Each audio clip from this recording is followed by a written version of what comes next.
Hello and welcome to Going Off Track. Hello. Hi. Jonah, who's here? Hey. Today I'm joined by... Oh, you're always joined by me. Well, not always. Sometimes I miss shows. Conjoined. We get conjoined by Steven and Brad. And today we have a very special guest. Yeah. Oh. Would you like to introduce yourself? Yeah, sure. I can do it. That way we don't screw up the pronunciation of your last name, which we're all trying to avoid. It's I'm Frank IERO. See? IERO. I wouldn't have done that.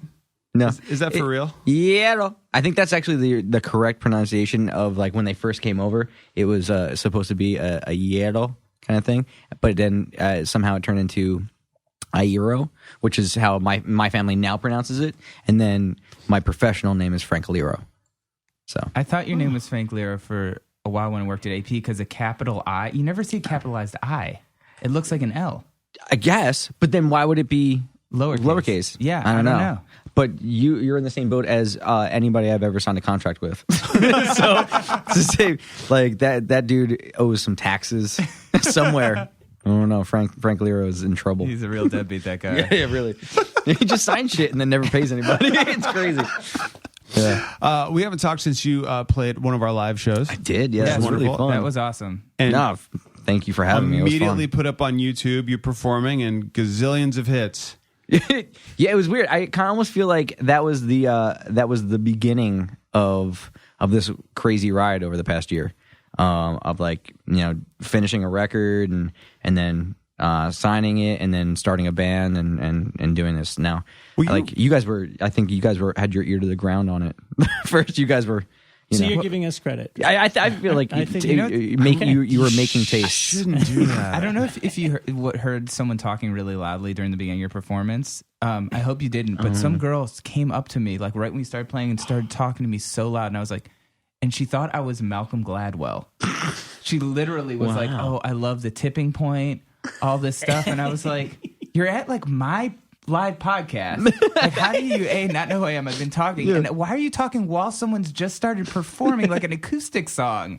And I had to be like, "I can't talk to you right now." And I was like, then I came later. I was like, "And I'm not Malcolm Gladwell. He's like 30 years older than me." P.S. Yeah. And the thing is, it's happened before. Yeah, I just got But my I haircut. know Malcolm, and he wouldn't want to talk to you either. You are the tipping point. Please fuck off. So you performed that song, and then is the record out yet, or is it about to come out? Yeah, it comes out on the 25th of August. 25th of August. Right on. Okay. Funny thing about that song is I actually I went down to Nashville last weekend. Yeah, last weekend, and they had the Summer NAMM show there, and Epiphone had a private party, so they asked me to come down and do a couple of songs, and I played that song at this Nashville country type bar with it was like a bunch of people from Epiphone, like I'm gonna say 25 really drunk Japanese guys, and then like a few bartenders. And I played a song, and everybody was like, "Oh," they clapped, and they started to play that song, and everybody just started to talk really loud. I was like, it's something about this song. Everyone fucking hates this song. They just want to talk over it. They just were like, I like this song. I want to discuss something with you. They're talking about the song while it's happening. Loudly. They're telling people they look like people they don't look like. Exactly, yeah. It makes you remember other people that you should be talking to, but it's not that person. So is there so you're playing with Jared Alexander? He played, actually, he did the tracks on the record. Okay. And but for the live show, I put a band together. It's myself, Rob Hughes, who is actually in Leathermouth with me, Matt Olson plays drums, and Evan Nestor plays guitar. He's actually my brother-in-law, which is pretty exciting. Oh, nice. Yeah. Go through as you said, the roller coaster of the past year, because I think that's an apt description. It has been. I feel like I've been so busy. I wrote and recorded a record by myself, and with actually help from my friend Ed, who's sitting over there. And Quiet, Ed. You don't have a mic. Quiet down, Ed. So we did the record at his studio, North End, and I did some stuff at home. And then once that came out, I put out a 7-inch, shortly after I finished some of the main tracks of the record. With an incredible cover, by the way. Oh, thank you very much. Well, thank you for sending it to me. Oh, you're very welcome. I did that, and then I did a song with my kids. I put that out, and that was pretty crazy. That I was very excited to have my my 4-year-old and my 2-year-old. He was actually 1 at that point. Put out a record by them. Like I thought that was pretty cool. So I was really excited about that. Wait, you recorded them? Yeah, like they sing on the song, and we put the record out together. So like if you can go on YouTube, iTunes and like buy it, and then all the proceeds from the record goes to their college funds. It's pretty awesome. And we did a video too. What are you doing? 529 or UTMAs? Let's get into it. Just investing in the futures. Yeah. Because one is for college, but what if they don't want to go to college? That's how I feel. Could use it for anything. That's what I said. Yeah. See? Right, Jonah? Yes. It's coffee and cigarettes later on. Yes. But like when Elephant, like when the other band ended, like did you hit the ground running? Did you feel like... I did kind of. Did you feel like, all right, let's take a break? Or...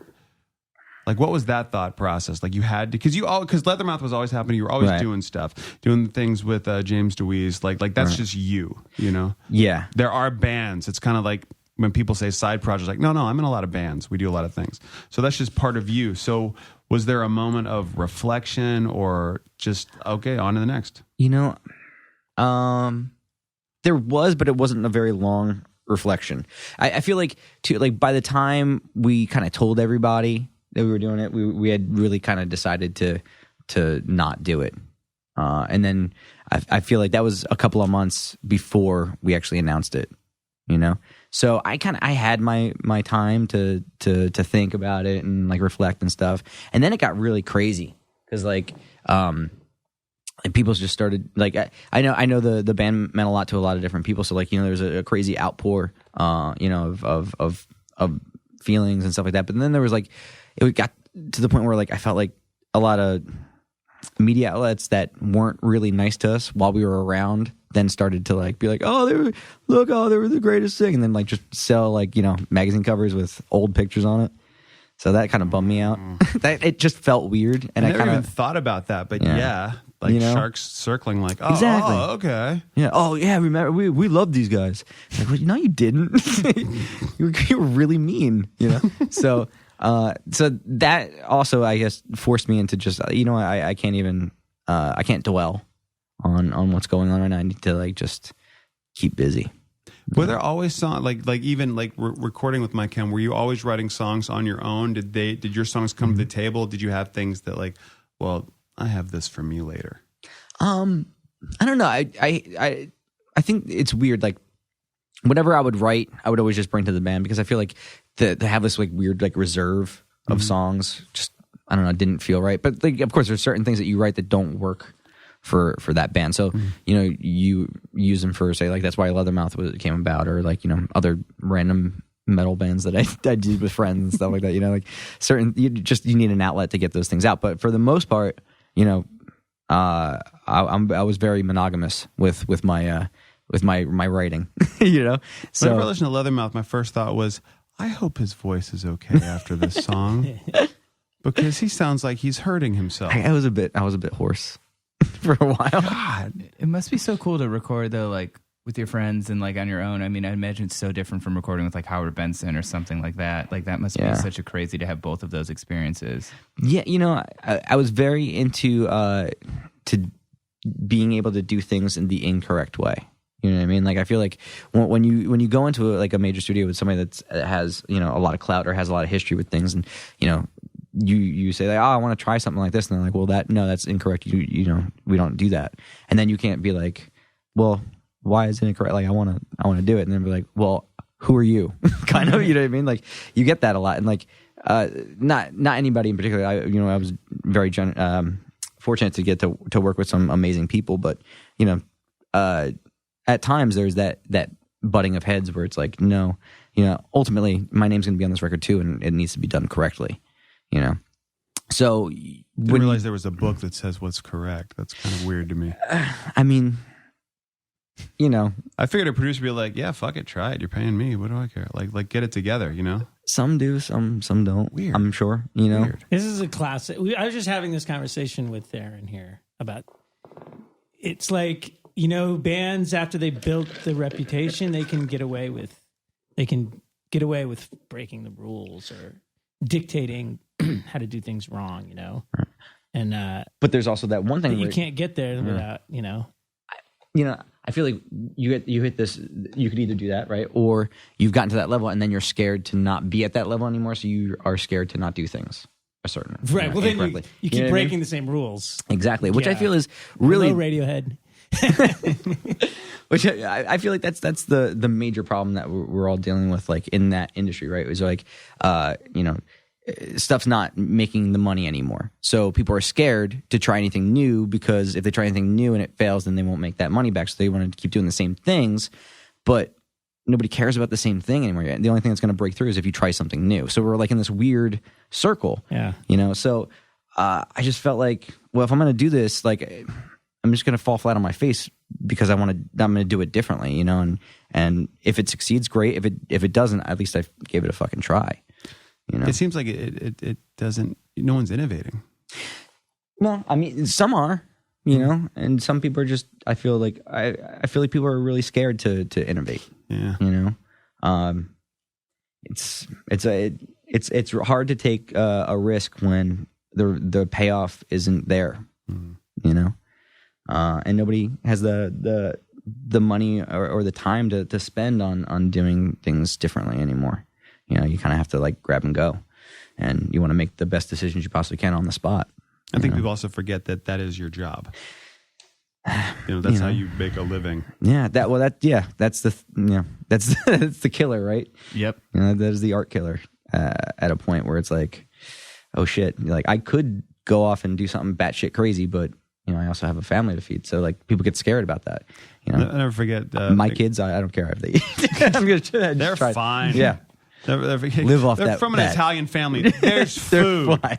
There's so much food, and it's a Tuesday. It's fine. You can go to a wedding and eat for a year. But I remember it was Jeff Rickley who might have written something about it. Like, people think I made so much money in Thursday. Yeah. We were on a major label. We did all kinds of great stuff.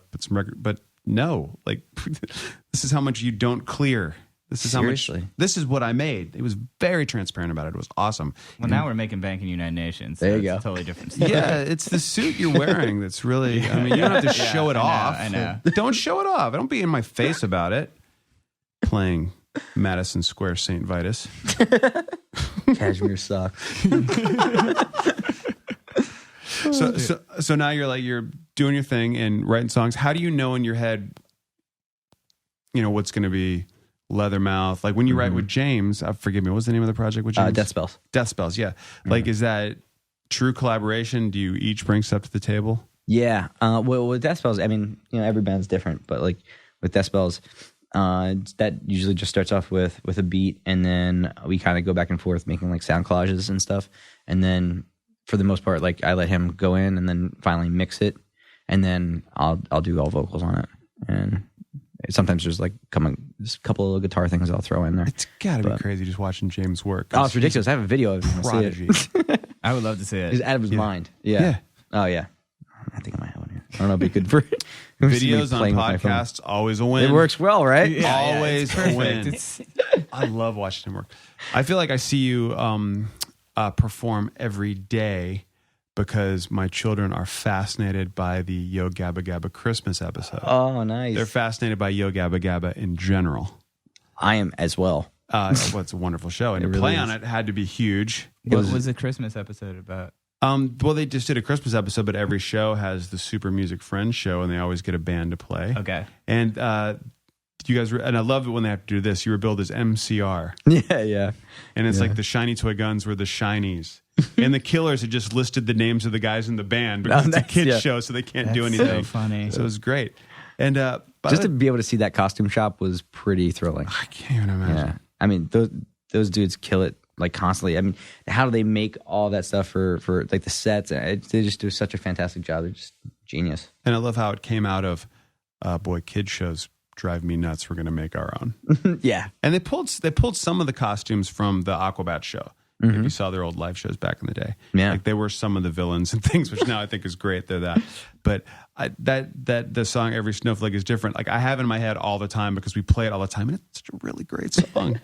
I love it. Thank you. And if you watch the video of it, they're all dressed in like snow gear, and then in the background is James DeWeese, of course, is a Yeti with a giant blue face. Yeah. giant blue Yeti. Quite frightening. Yeah. Who's playing drums in that one? I guess Jared. Yeah, I think Jared Okay. Alexander's playing on it. Okay, Yeah, right on. yeah. Didn't look like him, but I would only ever see him in like tank tops and things. Yeah, it got the weird thing too is like we had done Gerard had done all the costuming for us for they kind of drew it out, and when we got I forget whose pants it were. I think it was maybe Jared's and somebody else.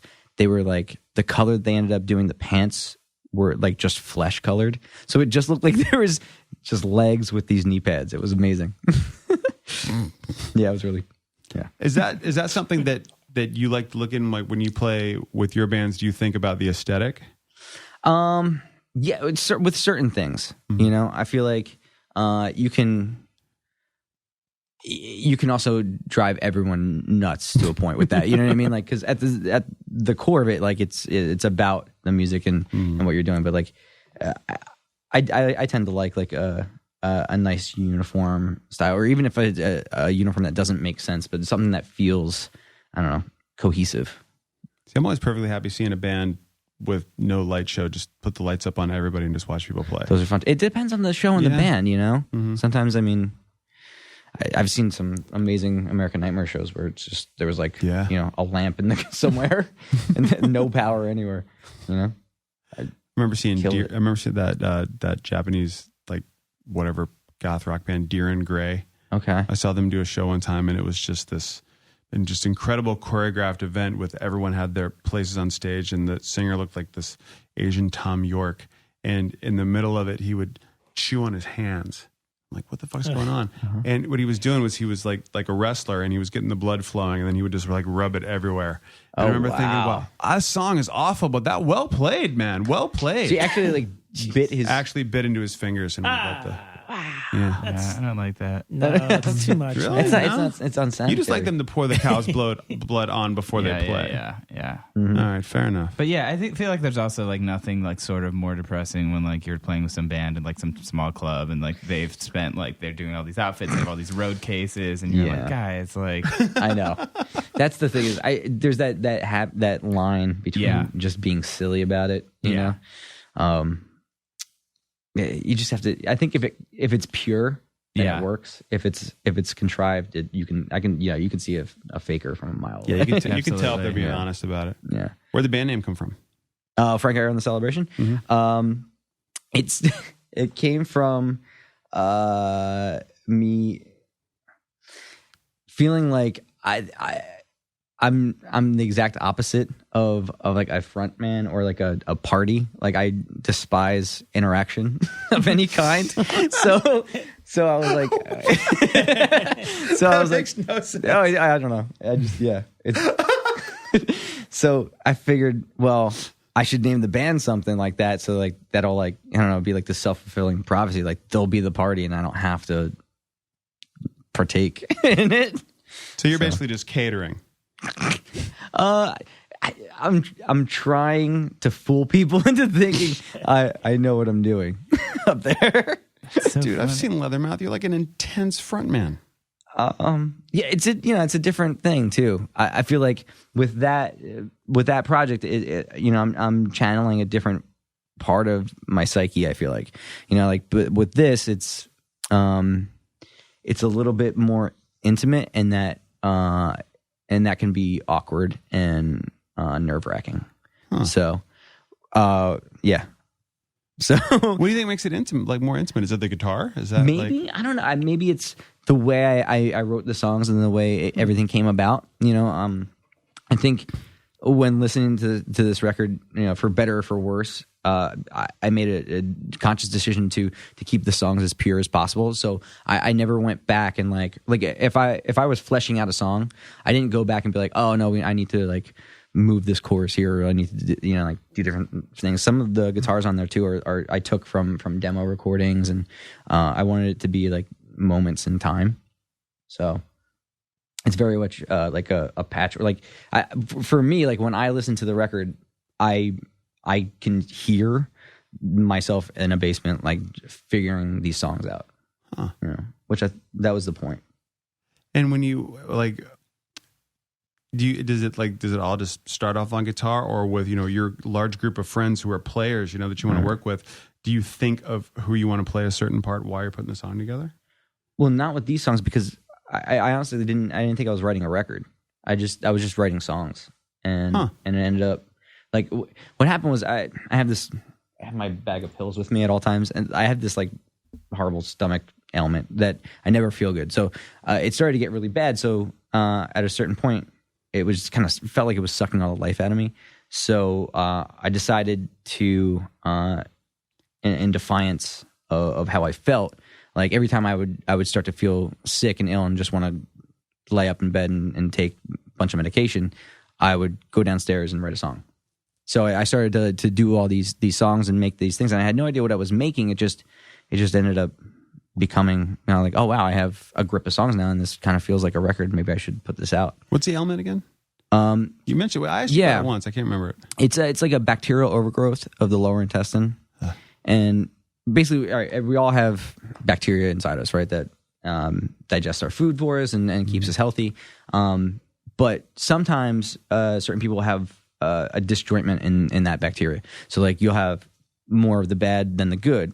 So for me, it's like the nerve endings and stuff inside my stomach, like it senses pain when I digest. And so every couple of months I have to go through like a treatment of antibiotics to kill everything. And then I feel pretty good for a little while, and then it grows back, and I feel shitty. Yeah. So you just like carry a bucket of acidophilus with you? Oh, yeah, wait. Right here. Do you? Wow. Yep. Lord. Yeah. It's a sparkly pill case. Yeah. That's wow. Is that genetic? Have you always had that? Yeah, but it really started to take hold like in my early teens. And stress helps not at all. So yeah, it's one of those things. But have you tried like all different kinds of doctors? Like I only say this because I happened to go to the acupuncturist today. Yeah, oh yeah. I've never tried acupuncture, but I just came from my gastroenterologist this morning, and trying to get my antibiotics before tour. Yeah, can imagine. How long's the tour? Well, the first one is a month, and that'll be U.S. For September into October, and then we're working on a UK run in November. Very cool. Are you doing it in a van? Are you doing? Yep. Yeah. Yep. Van trailer. Yeah, right on. And you'll of course be driving the whole time. You won't let me. Smart. Yeah. Hire someone. God, it's kind of touring in a van is kind of fun. I mean, like I've pretty much only toured in a van, but it is kind of fun being able to like actually see what's going on and like stop places and like exactly to have that that ability to do what you want to do and not have to worry about a bus call and all that shit. It's like walking versus taking a cab. Yeah. Yeah, kind of. Yeah, exactly. It was so funny though, man. Like, see, you tweeted at me like, excited to see you on Monday. Yeah. And I have to like my sister's on TV. I get like a lot of conversation to it, but I've never had like so many people were like responding, like, and it was all like My Chem Fan 420 or like, oh, really? It's so crazy how it seems like you have so many people that are still so excited about like what you're doing, which is cool. Yeah, it's amazing, man. Like, knock on wood, like people still give a shit, which is it's a good feeling to have, that people care and appreciate the things that you make, yeah. I have a couple of friends that refuse to talk to me over on Twitter anymore. I don't know why, because they get like notification. I say like they have their notifications set to stun, and like they'll just get this like thing, and if you have a push notification, like it'll freeze you up for about an hour. Yeah, totally. Yeah, so it's kind of funny. I'd sometimes just like randomly say like, "Hey, what's up, man? What are you doing? Are we going to do that place tonight?" And just so he can't use his phone for about an hour. Yeah, that's amazing. I would totally do that too. Yeah. That's the funniest thing. I didn't know that was possible. Yeah. That's great. Of course, I didn't know your phone shut off due to excessive heat until yesterday. Oh, man, that just happened to me the other day. Right? Really? I didn't know that happened either. Yeah. Yep, that was a surprise. Really? Yeah. I was painting something in my driveway, and I had the phone down, and I was listening to like some radio station, Pandora or something, and all of a sudden the phone was just like, whoa. And like, I think like an arm came out and just like wiped its brow. Yeah. Like, I'm done. I need a break. Wow. Yeah. It's like, the black case of rubber on the back didn't stop the heat from getting through. Yeah, we were at the kids at the pool yesterday, and I was like, my wife was like, go call and see where we're going to next. I'm like, well, I can't because my phone is too hot. It told me because it's taking over everything, and I'm afraid. Man. Are you prepared for after being in my camp, when you go out on tour yourself to what, you didn't like that? I thought you were segue? going to say, are you prepared for robots to really take over? And I was like, finally, I've That's a really fine- been yes. wanting to talk about this. This is legitimate. I think Frankie would be very comfortable asking this. Techno fear? Like, Oh, absolutely. yep. Machines Yeah, get man. smarter than us, and then that's game over. It's weird. I feel like, we're in this position where we grew up without any of this shit. And now, in our lives, it's such a big part of it that you can't imagine not having it. Like in doing all the things that we do, like an email comes in, and if you don't answer that email in like an hour, somebody's like, what the fuck is wrong with you?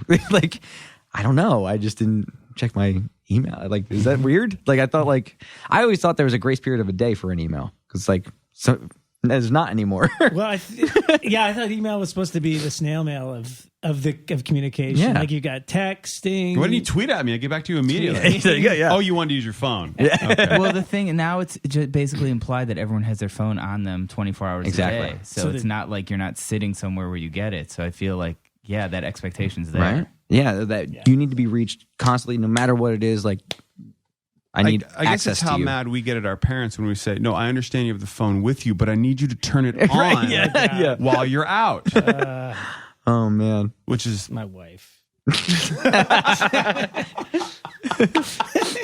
Like, why do you have a phone? But So you can get angry when I don't respond? I'm actually. Stop.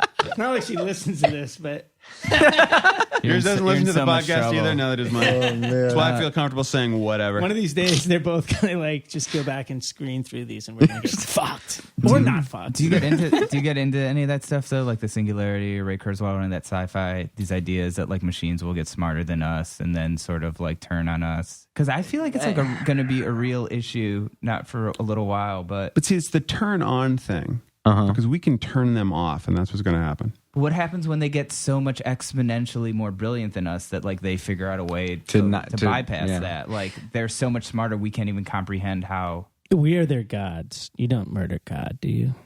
Oh shit! Well, Ray Kurzweil says 2045. That's specific. So yeah, I mean, See, For- and right for there, whenever you self-aware- put a for date on self-aware anything, AI. that's when I go ask. but he's predicted stuff consistently for like the last like 30, 40 years. Wait, he said self-aware. no. He AI. said that's when humans merge as machines, Oh no, and it becomes one singularity. right. Oh, I back that. 2045. Yeah. But he I'd go predicted the year like a computer would beat a human at chess. Like he predicted all this stuff pretty far out. Wow. And like he knows where things are going to. I don't know. So, all right, but in singularity, does that mean too that we're all interconnected and there's at that point no secrets from anybody anymore? Everybody can access everybody. Pretty much. I Right. think that's where things are going now anyways. Like That's where we are. privacy is like going to be just a thing that is just gone. Like not like NSA privacy, but just everyone's going to be so connected. Right. Like that, yeah. That won't exist. Yeah, that makes me nauseous. Yeah. What makes me nauseous is the people who don't care, like my wife, who's like, well, I have nothing to hide. I'm like, that's not the point. No, The point is you don't want people reading your mail. Don't read my everybody's email. got something to hide. Yeah. Everybody I agree. does. You know what I mean? And if you, I feel like if you don't, you should. I have a monkey who doesn't have anything to hide. But like once that stuff isn't just your email, it's like implanted in your brain. See the joke I Like, made? like they'll just basically be able to read your mind. But I feel like everyone will be able to read everyone, so it's almost won't That's it'll, the like thing, level yeah. the playing field almost. Guess so. Here's the safety net I have about it. Go watch old, like, Buck Rogers serials, like from the 30s, and see what everyone thought the future was going to be. Oh yeah. And then put that to movies from the 80s of what everybody thought the future was going to be. And then do it to the night, and then do it to like 5 years ago, where everything is so fast. It's and you're still really going to be like, what do you mean interesting. there's no hoop collars here on my shoulders? Like I that. feel like everyone thought it was going to be like hoverboards and that. I read an article about this, how like all the hoverboards and all that stuff and flying cars isn't happening, but what is happening is like social networking, and that's where the technology's going. Totally ripped off. I want a fucking hoverboard. I would rather have. I know. A I would much rather have a hoverboard than an iPhone for sure. Right? I mean, in I don't a know. second.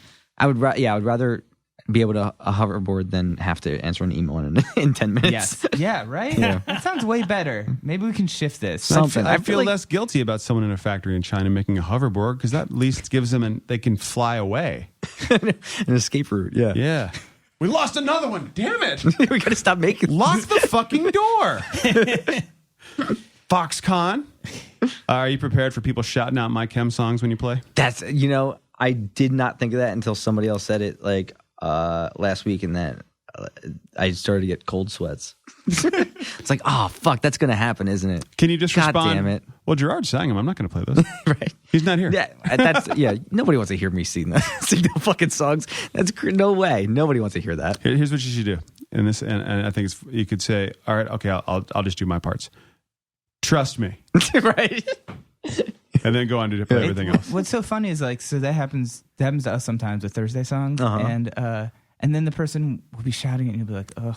And then after the show, they'll come up and they're like, such a big fan. Like they don't think that what they're doing is like disrespectful rude or disrespectful. yeah. They're just excited, and so it's hard to like the intent isn't negative. It's not malicious. Yeah, I know. But it's also But that even goes back to, this is actually a full circle, right? That goes back to how do you not? I feel like with everything that we have these days, with the technology of the social networking and just being on the internet in general, I feel like we've lost our tact and like the human interaction of just being polite and nice to people and realizing that I could just say nothing at all. You know what I mean? And that's okay. Like, you should just maybe not say anything or think about what you're going to say before you say it. So I think that's rough too, where somebody will tweet you, a barrage of questions without just looking it up themselves. If it's the same amount of characters to type into Google, right, as to type into your, like, it's just, I just need it right now. You need to tell me right now. I need to be in your face. Like, if anyone ever asks me for directions, I'm like, here's the address.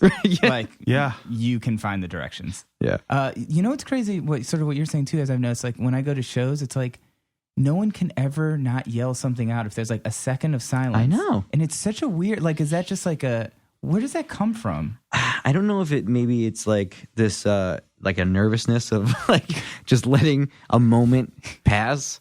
I think that's what it is, or it is like, oh shit, this is my moment. Right. Like, I need everyone to hear attention. My voice. I'm going to say a word. It's like that, it's like that Patton Oswalt record where the guy screams during the quiet part of a setup, and then he just goes off on this like dealing with him as kind of a heckler, because he's just like, well, you just can't handle silence. Like, what the? Yeah, it's like the goblins will come. He's like, this great bit about it, but it is very bizarre.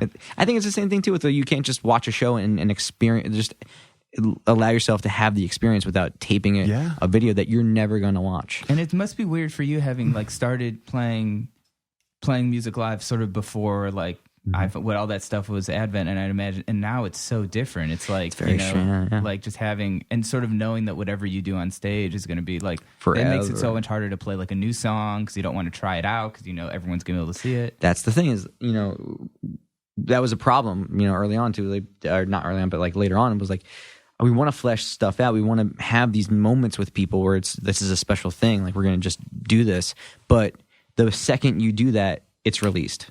Like, and if you go and maybe it's not done, so you go and finish it and whatever. Like, people are like, that's not how that fucking song was. I heard that song already. Like, you're not allowed to be an artist or a band anymore. That's troubling. It's weird. So the bootleg industry, if we could call that, is kind of gone because no one's making any money off it. They're just putting it up. Right, yeah.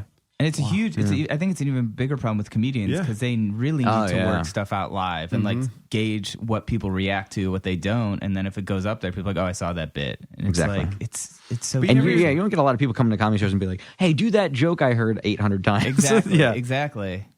But it's got to be hard for a band because, if you're playing with the set list and now people, I've seen people at shows just write down every song on the phone. So they have a record of that set list, because that was their show, which is weird because they are a fan and that is their show. You're there for them, but I don't know. Again, so I've done like reviews of shows where it's like I'll be like, I wanted to see like what order or something, and I'll look it up, and there's set lists for most bands for every show. Yeah, like every show, and like not even like huge bands, and I'm like, who are the people that are like as soon as they get home are like it's the same guy that goes to the baseball game and they like it's so crazy. But I'm like someone does this. That's a like a collector that I don't. I appreciate what you do. Like, right, that's your thing. It's not my thing. I just don't get the payoff, I guess. Yeah, I don't either. What do you collect? Junk. Musical instruments, vinyl. Could tell that with the 7-inch. You made good vinyl. Oh, yeah. The stuff from my child, like anything that I don't know, sentimental stuff. I have stuff. I collect a piece of everything I've ever done. I have Tupperware bins of like just junk that everybody's like, who cares? Like, you had this weird bracelet from a show in fucking Florida in like from 2002. I do. I wrote down on who played and everything on. I scrapbook everything, man. That is crazy. cool. Yeah. I have some whacked out shit from my kids too that my wife is like, you need to stop collecting just random junk that they've made or that they found. I have a rock that my little girl Cherry found, and she picked it up and she was like, this is the coolest rock. And I was like, yeah, it's really awesome. And then she was like, an ant, and she threw it and it hit me in the leg and I saved it and I wrote that on it. I back Weird that. shit, right? I've had this art, like we had, a whole bunch of crayon drawings the kids did, just random things. And Trish just went and took them out recycling. And I was like, but I know. It's like, it's part of the process of their lives. I'm the opposite, but I feel like it's just because I live in Brooklyn, my apartment's so small. Yeah, Did someone like, if I get like a gift bag or something, I'm like, what's in it? Like, I'm probably gonna not want any of this stuff. Right. You should just keep it. those And then you sound like kind of a dick. But, yeah, like just please. Yeah. A lot of people in my family are those type of people where like you try to give them a gift and they're like, what is it? I don't want. Where am I going to put it? Yeah. What am I supposed to do with this? I don't know. Fucking pretend like you appreciate it. No, it's awful. Thank You're you totally and throw right. it out You're when totally I'm not right. looking. Yeah. No, I know. No, but I know what you mean. I mean, one day my whole family will suffer under a pile of rubble.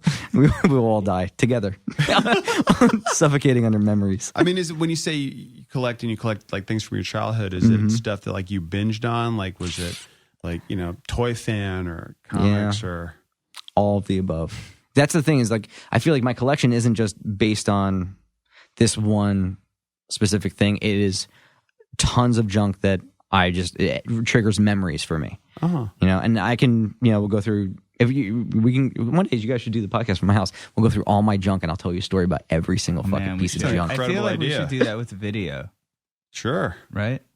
Of course, then everyone knows his house and where it lives. We'll just stick to audio for it. Stick to We'll audio take for it. pictures. There you go. Yeah. Yes. That's a great idea. I like that. Let's go now. Is your van out front? No.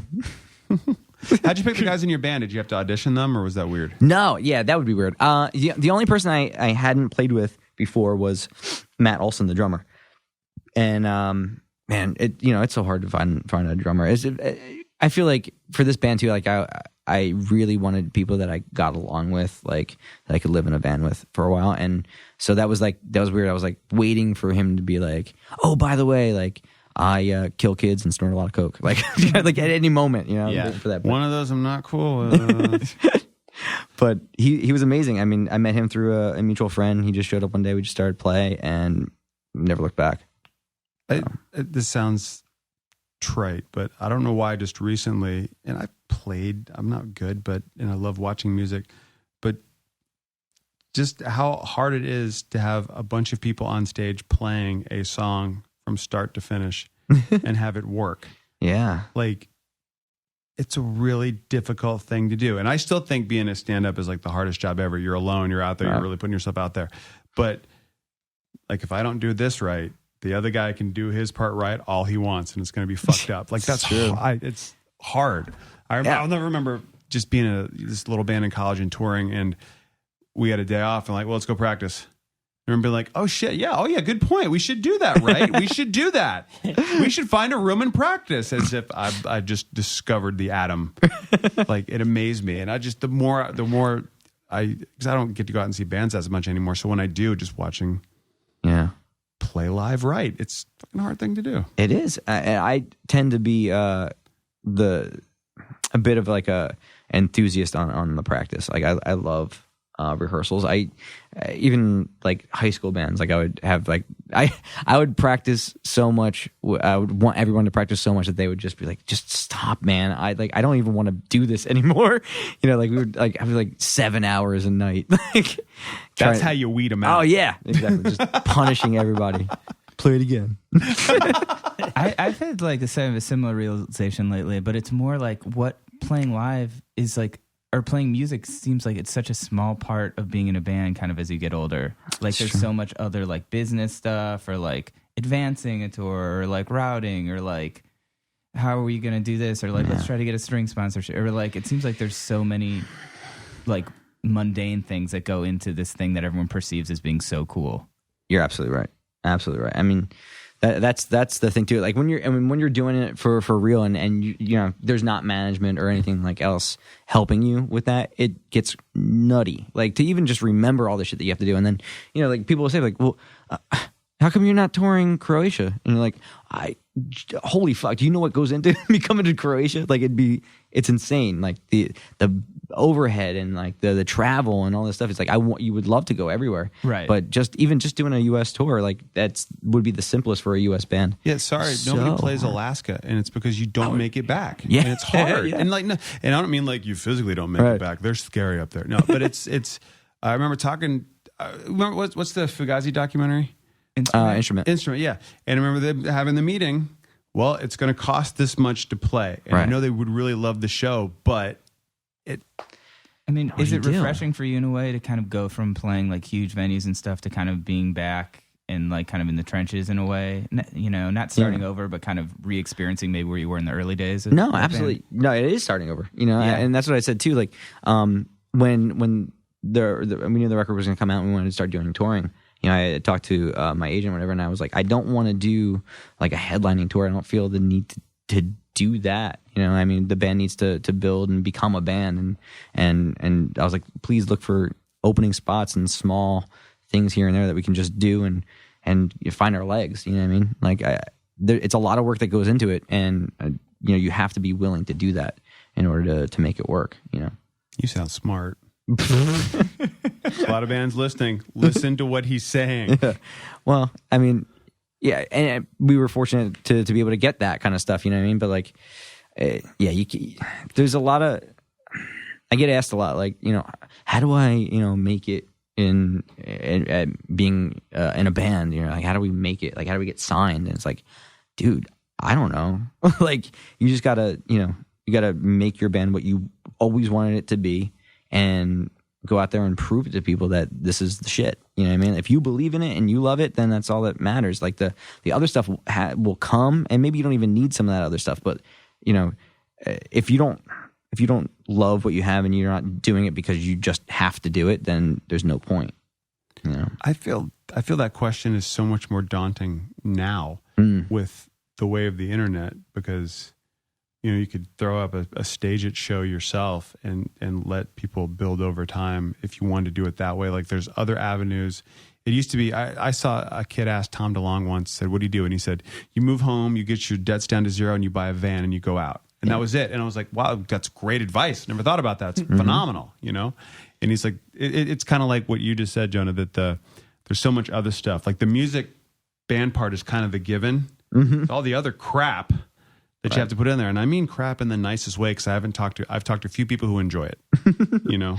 It's like the playing and getting there. So that's half what you read there. It's like get the band going first and then see where it goes. With this project and you picking and choosing everything, has that been something you've been enjoying? Like, yeah. I mean, well, it's weird. Like, you know, doing a project like this, there's no one there to hone you know, to rein you in, you know, or be like, hey, this is really great, or hey, this is fucking terrible, you should never do that. You know what I mean? So it kind of just is.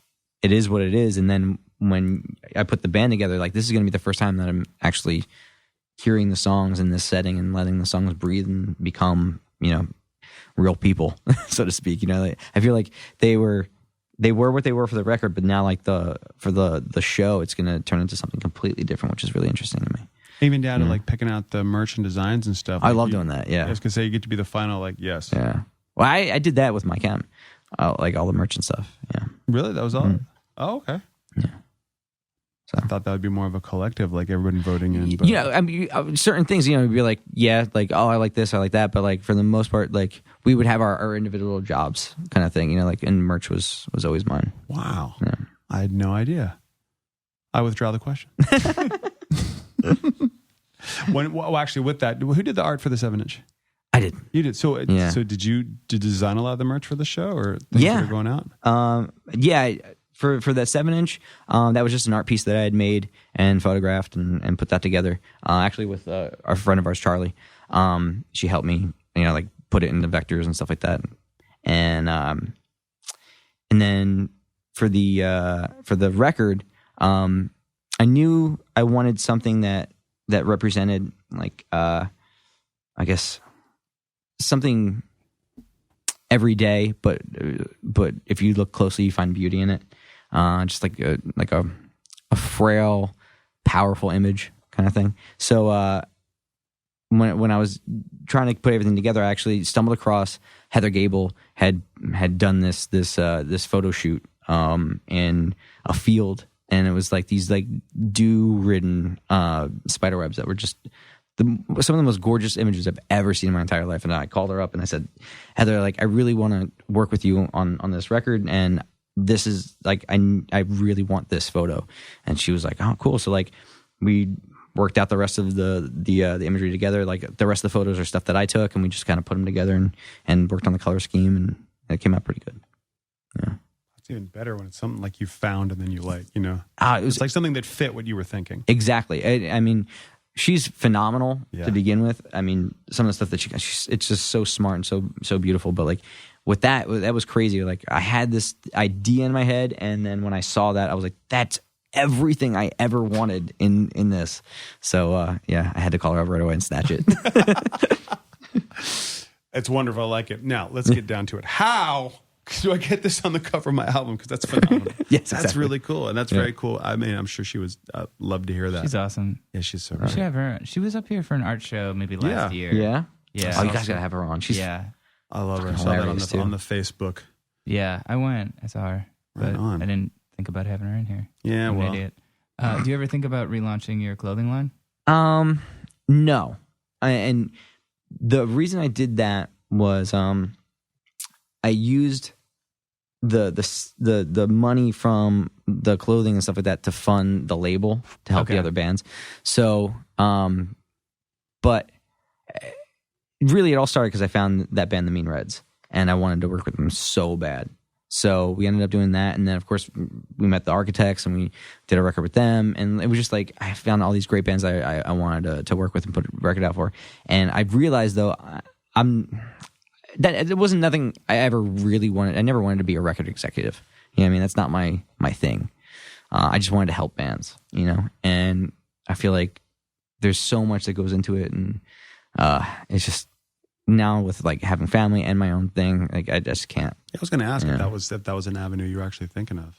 Yeah, nah, I don't know. I mean, I love working with bands. I love being in the studio with bands and helping them see their projects come to fruition. But it takes so much out of you. Yeah, but it sounds like you're the executive the industry needs. You know? Yeah, that's I true. don't know about You know that. what I mean? That's like the people who should be in politics, like, are the ones that are like, why would I want to do that? Right, yeah. That sounds like the worst that's thing some ever. soul crushing shit. Yeah. And not get anything done and Yeah. be sad all the time Yeah, it sucks. and fight constantly. I'm sorry, Frankie. I think I just I think I now subscribe to your point of view. Being in the record industry, it's some soul crushing shit. Kind of. It's like why is your desk between me and my own poster? Like that's weird. I've never been in those kind of meetings. Who are you supporting on the tour? It's Take Back Sunday and The Used on the first tour. Oh wow, it's right kind of on. nuts. Yeah, That's gonna be fun. yeah. It's kind of it's like a high school reunion type thing. It's kind of can rad. imagine. Yeah, I mean, thank you to them for wanting us on it. It's hilarious. I'm so excited. I saw them here. I saw that tour, and there were so many people there. Like, Yeah? who were so psyched. Yeah. Yeah, it was- people are so excited about I mean, people love those bands, and always have, you know what I mean? But now too, like it feels like with that tour together, like kids are just psyched to Yeah. see that Yeah, dude. happening. So It's so, it's so weird. It feels like so much time has passed, but it's like still sort of feels the same. I hear you. Yeah, and I mean this as a compliment for you being the tame front man on that tour. Yeah. Yeah. Like Bert and Adam, just where are they going to be? Dude, that shit gives me such agita. Seeing them climb those fucking things and I know. hang upside down. Oh, I can't watch. No. Get all like I was just in lightheaded. Cleveland. I was working on those Alternative Press Awards. Uh-huh. And that dude from 21 Pilots. Oh, I like, saw a picture of and I that. was standing right next to the scaffolding, and he just like was holding the mic, and he climbed up like 30 or 40 feet and was just up there, and I was like, I like couldn't even watch it. Seriously. Like it was so hard for me to watch. I can't even think about it. No, I'm starting to get a little ill. Like actually, like thinking about that, I don't understand it. I respect people that can do it. I would never in a million fucking years ever do that. Me There's neither. no way, ever, never. No way. I came from we went to the Spin has like a pure volume thing, and they were like, oh, we're gonna do like a Q&A and like a acoustic performance, and they set up this little stool chair, but it was like real bouncy and wobbly, and I couldn't I couldn't handle it. Like I was could you imagine climbing scaffolding? Fuck that. No way. Yeah. They had to set up Apple boxes for me to put my feet on because I couldn't, like, I was just moving too much. It was, just. Could you get some sliders to stabilize this, some Velcro or Seriously. something? Because I can't. Did you have to get strapped into the stool? I wish they had some sort of strappage. I love thinking that, like how careful you are, especially after seeing you perform live, because you do jump around on stage a lot. So I feel like that's different. I don't know, like. well, because you're grounded, you know where you're going to land. Yeah. Exactly. You know. Sometimes. Dude, thank you so much for hanging out with us today. Please, thank you guys This so was divine. much. Congrats on everything. Thank you. It's cool because I don't know. It's just it's a fun process to watch. Wow. And I do follow you on the Twitters. As do I. Yeah. Follow you. Well, you tweet a lot more, and you have cool stuff going on. And we have this. This is divine. Thanks to these gentlemen here. You can check. Where's the best people for people to kind of get updates on what you're doing? Or I guess you can go to the website, which is www.frank-iero.com and then IERO. And check out Frank on Twitter and everything. You can go to this ridiculous tour that's happening. Yeah. With Taking Back Sunday and The Used. Pick up the Beautiful. album on August 25th. Who's putting that out? Staple. Staple, right on. Very cool. Yeah. And what's the title of the album? Stomach aches. Stomach. Oh yeah. God bless it. Yeah. We're gonna get you. I meant to grab you the acupuncturist card. I actually thought about you. That'd be you were great. At the gut doctor. Let me know. Follow us on the Twitter. Check us out at facebook.com/goingofftrack. And if you enjoyed listening to us with Frank right now, maybe hit the donate button on goingofftrack.com and keep us going, because as we say every week, having a podcast, unlike being in a band, a great way to break even in life, ladies and gentlemen. Having kids is a good way to break even too, right? No, it's just a good way to have all the money go away to people who don't give it back. At all. Yeah. All of it. Imagine paying someone that you have to save their life every 5 minutes. That's what it is. That's a good one. Oh my heavens. You just defined parenting. Right? Yeah. To all my friends, you're going to hear that line for the rest of your lives. Pretty good. And I'm going to pretend it was mine.